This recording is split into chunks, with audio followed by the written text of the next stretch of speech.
Wow, what is this thing? It looks like something out of some kind of science fiction movie or some kind of jungle in Africa.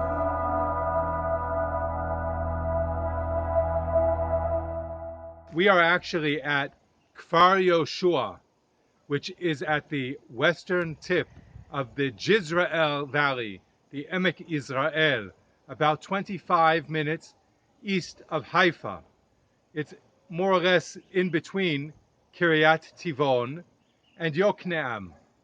Kfar Yehoshua is named for Yehoshua Henkin, a Zionist leader who was known in the early 20th century to scout out lands to buy for the settlement movement, particularly in the Jizrael Valley. He actually taught himself to speak Arabic and would live with the Bedouin tribes to learn about land opportunities. And he would negotiate with the Arab landowners and buy parcels of land.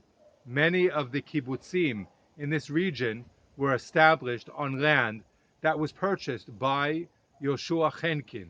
This tree or jungle around us is actually a Bengal ficus, which is a special type of ficus tree that grows in very hot and humid climates, which we have here in Kfar Yehoshua.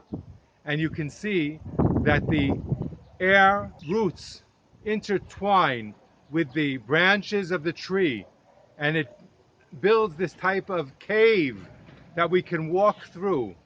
It's really amazing to walk into this cave area to see the branches and roots of the tree. You should come and do this sometime. This tree cave is right next to the memorial park of the Moshav, Kfar Yehoshua. Kfar Yehoshua is a farming community, a Moshav, that was established in 1929. Next to the cave, we have a modern mosaic floor that was built in memory of the Jewish architect Richard Kaufman. Richard Kaufman was famous at this time. He drew up the plans of some 100 Israeli settlements, towns, and villages. He brought in the concept of Ir Ganim, the garden city, an Israeli concept of having a city with a village-type atmosphere.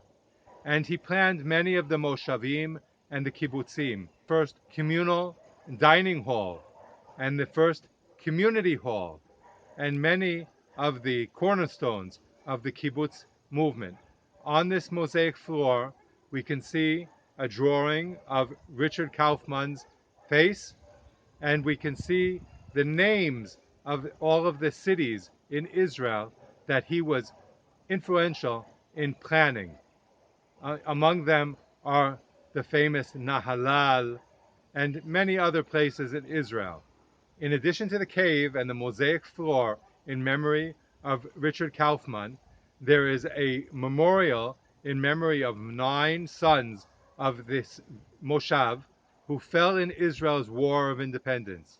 And we can read the names and their family names on the sculpture here at the park. What are some other interesting things to do in this area? Well, first of all, this is a nice place to make a short stop if we're driving through the northern region.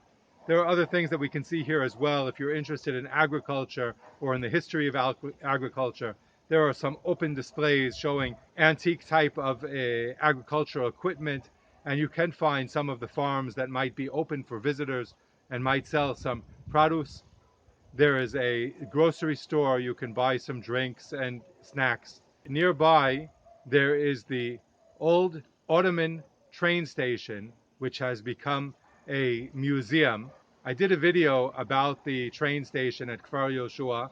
That's the old train station, not the new one. It's a different train. The new train station of Kfar Yehoshua is not far from here either. And from here, we are going to go to the El Roi stream. I'll make a video about that coming up at some point in the future. And there is a train station, a historic train station at El Roi as well, which is open and very beautiful, and it's a nice walk there, and it's fun for kids. It's accessible for people in wheelchairs. Follow for virtual tours. Don't miss the bus or the train or whatever means of transportation. I hope that you're enjoying these virtual tours. This is David Ha'ivri. I look forward to hearing your feedback and your comments. Be well. Shalom.